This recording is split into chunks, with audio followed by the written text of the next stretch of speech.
The metamorphosis between garage and grime created the 8-bar genre. There were shows on Rinse at this time from So Solid, More Fire, Nasty Crew, and the high-spirited trio, Heartless Crew, 2001. It was around 2001, them kind of eras, I think, you know, and the hype, like, just before grime and them kind of things was coming in. Dizzy, Rascal and Wiley, them man were kind of had the Rinse locked. Yeah, this was their home still. Yeah, us man come over as visitors, man, because we're like from North London. Freak FM's our kind of, that was our back garden, and Mission FM. I can't remember Probably somewhere in Bow. It was Bow somewhere. I remember there was one on that little, on the, was it by the A12 somewhere? There was one around there, I remember. Yeah. Bearing in mind we're North London boys, so we don't want to give East London too much props. Yeah, no, I remember there was I remember somewhere around Bow. I remember that A12 kind of thing. That might even be the same thing. That's what I'm kind of flagging up. Can't remember the standard of the studio. Can you remember? Some flat, some kind of high-rise buildings. Everyone burning weed, loud music, kitchens filthy, but the vibes were pleasant. The vibes is the vibes, that's right. Yeah, that's right. That is right, T. Definitely have come a long way, we can say that much. 2001, them time, remember I tell you, we left the rave with a big bag of money. Big. Big bag of money, I know. Yeah, that was the crazy year, 2001, man. Madness. It was actually about the individual and kind of overshadowed the scene in a way. You understand? In a way, it was that the MCs took over and kind of overshadowed the DJs in a way, and kind of that was kind of the birth of grime, basically, because that's what kind of grime was more focused on, the MC and how much reload you could get to kind of what the DJ was doing, and kind of changed even us, man.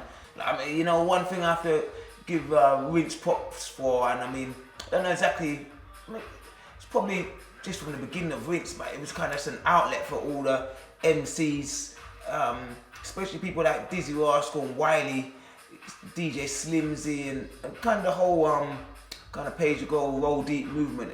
Kind of Rinse gave them a great outlet for them to be heard, and I mean them being on radio. When you're on radio, it's a funny thing because you're in a room with kind of maybe 2 or 3 people.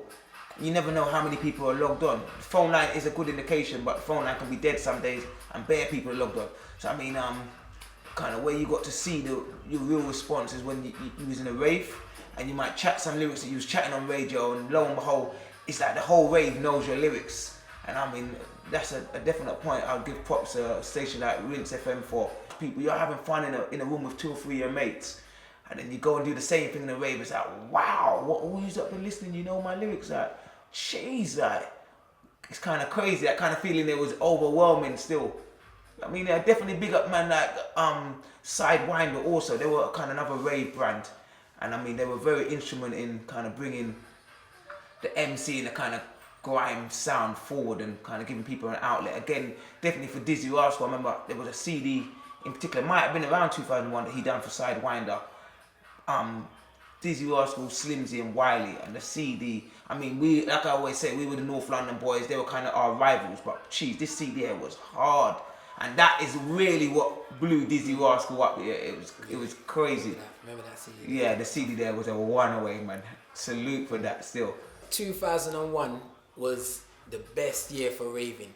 I mean, anybody who was like raving was old enough to rave in 2001, because a lot of people now, they only become of age later on, obviously. And right. the people who are like in their 20s now, you wouldn't have been there in 2001, because that was 10 years ago. You'd have been 11, so you ain't really catching that same vibe. So 2001, mad. I cannot explain it, but it was just 10 times better than what it is now. Like the best rave you go to now, 2001 was 10 times better than that. 10 times as much people, 10 times as much vibes. I wouldn't say it's necessarily gone down, but it's changed. The raving element kind of went, innit? The whole raving element, there isn't any raves anymore now. You got big artists, which is great. You don't have the big raves like it was them time there. I mean, even the big raves that you've got now, when you're in there, the atmosphere ain't giving you goosebumps, taking you to some euphoria. I'm talking about the euphoria where Garage was taking you to at the time. That,